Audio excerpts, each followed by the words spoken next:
Captain Kirk reunites the crew of the Starship Enterprise as an alien threat speeds toward Earth in the new movie version of Star Trek, one of 5 new movies we'll be reviewing this time on Sneak Previews. Across the aisle from me is Gene Siskel, film critic of the Chicago Tribune. And this is Roger Ebert, film critic of the Chicago Sun-Times. Now, in addition to Star Trek, on which we really disagree, guess who likes it? We'll be reviewing Dustin Hoffman's new film about divorce, Kramer versus Kramer, which I think is one of the year's best films. Also, Mr. Mike's Mondo Video, a comedy film originally made for TV but thrown off the air by a television censor. Also, a second look at the Walt Disney cartoon feature, Sleeping Beauty, which is being brought back to hundreds of theaters nationwide for Christmas. And now Roger begins with comedian Steve Martin starring as, what else? The Jerk. Steve Martin has become one of the most popular comedians of the 1970s, but without my support, I just don't think he's funny. Still, I have my hopes for Martin's movie debut in a new comedy called The Jerk. I thought maybe the movie wouldn't depend entirely on Martin's rather shallow comic personality. To say I was disappointed is an understatement. The Jerk is a flat, dumb, and tasteless movie in which calling Steve Martin's character a jerk is almost an act of kindness.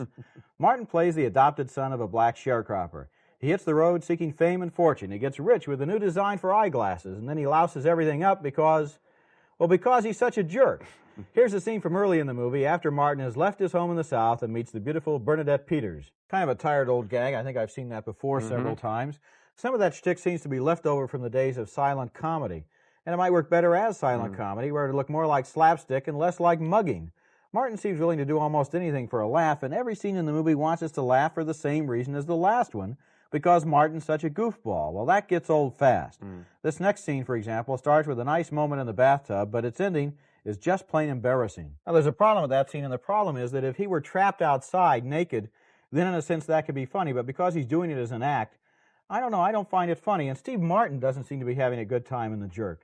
The whole movie seems strained and uptight. What should be zany turns out to be simply nervous. He makes us uncomfortable. Martin's personality wore me out, and eventually it crossed the thin line from being wild and crazy to being repetitive and tiresome. I think I know what you're saying with that scene. If he does go out there as a character and gets trapped like that with the dogs, that's funny. But we know immediately that it's Steve Martin playing a guy and says, look at this joke I'm going to show you. Now, that can work on a nightclub stage where you can see it's an actor, and he's a nightclub comedian, of course. It doesn't work in a feature-length movie. We want to see a real character there. There's no character there. Jerry Lewis used to do the same thing, but it was Jerry Lewis portraying a stumble-bum kind of guy. Right. We're always aware that it's Steve Martin laughing at what he's doing while he's doing it. It doesn't work in a full-length movie. And there's a problem there in all the scenes where he's with other people, because they have to pretend that they're playing real characters. In other words, they have to play it more or less straight. They have Bernadette Peters and all the others. They have to be there playing their characters, and then against them is Steve Martin being Steve Martin playing the character, so that they're kind of embarrassed sometimes. There are a few scenes, I mean, the reading of the note with the dribbled water, that was kind of cute. But just trying to imagine seeing 95 minutes of that stuff, it just wears you out a little bit. Now, our next film is much better. I think we both agree. Kramer versus Kramer is an impressive new film about some serious subjects: marriage, divorce, and a child custody fight. Dustin Hoffman stars as a New York advertising executive who's so wrapped up in his work, he doesn't realize his marriage to Meryl Streep is falling apart. One day he comes home from work, and she abruptly tells him she's splitting. Trying to pull her own life together, Meryl Streep leaves Hoffman behind to take care of their 7-year-old son, but later she has second thoughts. She wants her son back, and she and Hoffman meet in a restaurant to discuss it. They haven't talked to each other for months. 2 superior actors there. You can see the intensity of this film in that scene. As the movie moves toward its climactic custody fight in court, Dustin Hoffman tries to take better care of his son, but that gets in the way of Hoffman's work at his advertising agency, and his boss notices what's going on. That's a touching scene, and this is simply a superb film. Kramer versus Kramer is very sympathetic to the problem of men trying to be both principal breadwinner and father at the same time. In this day and age of so many women's liberation pictures, what I like about Kramer versus Kramer is that it is not just a good women, bad guys movie. Each character is treated sympathetically, and at the same time, each character is held accountable for his or her actions. And so I think what we take away from the film is the knowledge that what an incredibly difficult undertaking marriage and family making really is. So without any question, in my opinion, Kramer versus Kramer is one of the year's best films. That's my opinion, too. Kramer versus Kramer is already on my best 10 list, and I think this is Dustin Hoffman's best performance. What about Ratso Rizzo? Ratso Rizzo and Midnight Cowboy. That's a very good performance, too, but I think it's kind of easier to do a real character, a real eccentric character like Ratso, than to do a middle-class guy like this. This is really good acting. Yeah. And another thing I liked about the film is that it's not a tearjerker that simply goes for the plight of the kid, as a movie like The Champ did earlier this year. Yeah. The poor kid torn between this marriage that's breaking up and the child custody fight. This is about the plight of the parents, and they have problems too. And what's fascinating is that it takes a very adult approach to this, in which each of the two adults, Dustin Hoffman and Meryl Streep, is trying to do the right thing in three different ways. The right thing by their own lights, the right thing to their marriage partner or former partner, and the right thing to the kid. And sometimes the right thing is not the same thing in those three cases. The story is very complex for a simple little story about just one marriage. It takes you along this way. At the beginning, when the marriage is breaking apart, you're sitting there thinking, never get married. Right. Then when they go into court, you think, never get divorced. and I sat there wondering, why don't we get more movies like this? This is something about such a common subject, marriage, divorce, and we just don't get it in American films very often. This is an unusual film. I know it's getting a lot of praise from a lot of critics, and so people might think it's something with spaceships or a big spectacular. There's no big spectacular. What's spectacular is the quality of the acting, the quality of the writing, characters that make you think about them after you left the theater. Well, I don't think people will think it has spaceships in it, but it certainly has a lot of inner space in it. I saw the movie twice, and both times I was really left thinking about these people and about their lives.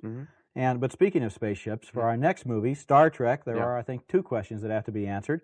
Everybody wants the answers to these. First, does Star Trek do justice to the popular television series? And second, are the special effects any good? Well, I think the answer to both questions is yes. The television series made a successful formula out of combining adventures in outer space with basic questions about human nature, and so does the movie, which opens as a vast alien presence, sort of a star cloud, is discovered heading straight toward planet Earth. The Starship Enterprise, which has just completed a massive overhaul, is assigned to go out and meet the invader, and Captain Kirk, who has now been promoted to Admiral Kirk, tries to reassemble his old crew. Everyone's on board except Mr. Spock, the half-human, half-Vulcan, totally logical science officer, who in this scene surprises the crew by turning up late. And so the old crew's back together again, plus a last-minute replacement named Ilea, an alien who joins the crew and then is cloned by the invading space cloud. In this scene, the invaders use Ilea as a way of making contact with Kirk and his crew. Guess I never really thought about myself as a carbon-based unit before. The story of the Star Trek movie revolves around favorite themes of the TV series, which are, what is intelligence, what is life, and in which ways are humans, and Vulcans too for that matter, different from the other beings in the universe. The crew of the Enterprise confronts these questions after they meet the invading alien force, and that leads to all sorts of opportunities for the movie to exploit what we're really looking forward to, which is the special effects. And so, how good are the special effects? I thought they were pretty good. The scenes in the futuristic spaceport at the beginning of the movie are obviously phony, but the stuff in outer space ranges from the adequate to, on a few occasions, the mind-boggling. Star Trek is not as visionary as 2001. It's not as scary as Alien. It's not as exuberant as Star Wars. But it is fun at the movies, and I had a good time. And my mind wasn't boggled once by any of the special effects. I'm sorry. We saw the same effects, but we had wildly different reactions, although, to be fair, you did say at the beginning they weren't so hot. They had a lot of trouble getting the special effects. I think you know this. And they had to change special effects teams. And frankly, all that they got, I think, are just small duplications of some of the stuff in Star Wars, which we've seen so often that we're really, I think, looking for an advance from that now. And so I wasn't really dazzled at all. Do you think, Gino, that we get too hung up on the technology in these science fiction movies that after 2001, after Alien, after Star Wars, the critics in particular are looking at the special effects as kind of a sweepstakes, whereas the audience is really more interested in the movie as an entertainment or as an experience than... You said it right when you were talking. You said the two things we want to know. Is it as good as the TV show, and are the special effects any good? I think they are fairly good. They're not, you're right, they're not as great as 2001. So that's a letdown. Of course you want to see something better that you haven't been seen before. That's the whole basis of movies, dazzle us, especially when they go out to outer space. But on the question of the story, I think that there's a big flaw here. Maybe you agree. There's this black cloud invading. We're set up. That's the major confrontation. So naturally, we wait for 2 hours to find out what's in the cloud and what's going to happen. Who's going to get hit? Who's going to hit whom? Well, it never happens. We get a real letdown here, and we get some of that phony moralizing from the TV show. Guys in spaceships telling us we're human because we love each other or something. Well, I don't think it's phony moralizing. I think that's one of the endearing things about the TV show and about the movie is the way that it kind of looks at human nature in a fairly optimistic way. But I agree with you, they missed the boat by not having a great villain. The greatest thing about Star Wars was Darth Vader. Darth Vader was the most popular character in the movie, and I think here they missed the boat by not having a villain equally as bizarre, as outrageous, or as individual. I don't know. What I'm saying, I guess, is maybe little kids will like it, but I think that even they will be bored because the film just runs on. I don't Okay, well, then here we do have a major difference in opinion. You're saying little kids will like it. I'm saying a lot of other people will like it, too. I enjoyed it. I think as a movie named Star Trek, the sort of thing we're anticipating, I think this is a pretty good experience. And I was let down. Okay, here's where we maybe agree. A couple of months ago, NBC TV decided not to run a television comedy show called Mr. Mike's Mondo Video, written and directed by Saturday Night Live comedy writer Michael O'Donoghue. The NBC censor said the show was in bad taste, and O'Donoghue responded by taking it into movie theaters. Something too hot to handle for TV always sounds promising, but Mr. Mike's Mondo Video turns out to be a demented washout, a series of dumb, unfunny sketches that make the whole film seem long, even though it runs only 1 hour. The film is a series of fake documentaries about weird things going on in the world. In one typical bit, we're taken to a swimming school for cats. I don't know, that's a funny idea maybe for a little while, but not when it goes on that long. The principal writer for Mr. Mike's Mondo Video, obviously, as you can see, likes his humor a little sick, and the film is going to offend a bunch of people, I'm sure. I found only a couple of its routines at all funny, so it turns out that NBC censor was right. Mr. Mike's Mondo Video is raunchy, but that censor could have gone on and said it's also inane and juvenile. A bad show. Right. You know, it's oftentimes the case that when the censor for one of the networks criticizes something or doesn't let it on the air, we all jump on the bandwagon and say, gee, this is terrible, it's censorship. In this case, the guy deserves a round of applause because Mondo Video is pure garbage as far as I'm concerned. It wasn't funny at all. Yeah. And go ahead. No, people, I think, are interested in this because of the Saturday Night Live crew on this. Well, they're not there very much. A couple of the actors make a few token appearances. This is not like one of the shows on NBC, and you're going to be really run down. We showed that clip, you know, of the cat swimming, and that was actually taken from the videotape of the show that was going to go on the television. When you blow it up in a movie theater, as been done, it's washed out colors. It's not only short, only an hour. It's not only insipid. It's out of focus. You got it. I was sitting there. I almost had a list. I thought I've seen a lot of bad movies in 10 or 12 years, but I've never really felt quite so ripped off as I feel sitting here in Mr. Mike's Mondo Video. So a happy Christmas to you too, Mr. Mike. And it's a tradition around the holiday season that the people of Walt Disney re-release one of their full-length animation features. And this year they've dusted off the 1959 cartoon version of Sleeping Beauty. Now, this is not one of the great Disney animated classics from the late 30s or the 40s, but it is a lively and playful retelling of a favorite fairy tale, and here's a scene you might remember, Prince Charming talking about an enchanted voice he's heard in the forest. One of the things I always notice about the Disney films is how the Disney animators gave life not only to the main characters, but also to the smallest little birds and animals. You saw them there with the cape. Each of the Disney animated features is re-released about every 7 years for a new generation of filmgoers, and so on this current release, Sleeping Beauty is going to be playing in hundreds of cities during the Christmas season, and then it's gone for 7 years, so there you are. Well, you know, the easiest thing, of course, is to say, oh, go see Sleeping Beauty, take your kids, it's a wonderful, warm little show. Yeah, but not Scrooge Siskel, right? No, I'm not. I'm going to play the critic on this show. At least we got one here. Wow, okay. Yeah, and I'm going to say that, emphasize the point that you made, which is this is not in the same league as Bambi, Pinocchio, Dumbo. Those are some of my favorite movies ever made. This is not in that league. You said it, and I think what we could see in that clip is the background stuff is sort of flat there. We used to have that full animation in those earliest pictures. It's too costly now. So, okay, it's a nice little show, but I just want to make it real clear this is not in the same league. I don't know if I'd go out of my way to see this. So wait a minute. You're saying it's not as good as the great Disney classics, so don't go see it. I'm saying it's not as good as the great Disney classics, but it's this Christmas's Disney release, so it's not that bad. It might be worth seeing. Yeah, all I'm saying is I wouldn't rush to take my little kid there. I'd see if there was something else. Who knows? I might even want to see Star Trek as much as I didn't like it rather than this.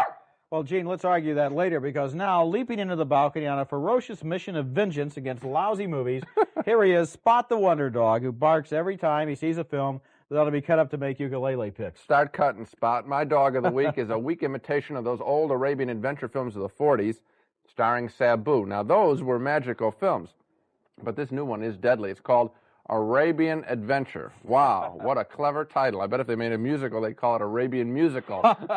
Anyway, Arabian Adventure is a cheap ripoff. Its flying carpet scenes are threadbare as a little boy fights against a bad king. The kid meets good and bad genies. One genie looks like a fat old man you might find hanging around a bus station. Cheapness is everywhere in Arabian Adventure. Now watch out for dogs like this when they come to your town. Be suspicious when a movie has lots of ads, no big-name stars, and opens or 30 or 40 theaters at once in your town, that's a sure tip-off to a rip-off. Wow, poetry. My Dog this week is one of those R-rated softcore sex films. Doesn't just give sex a bad name, it even gives movies a bad name. It's called The Stud, and it stars the veteran British actress Joan Collins in a preposterous and dismally anti-erotic story written by her sister Jackie Collins. I wish they'd keep their fantasies in the family. The movie co-stars Oliver Tobias in the title role as the Stud.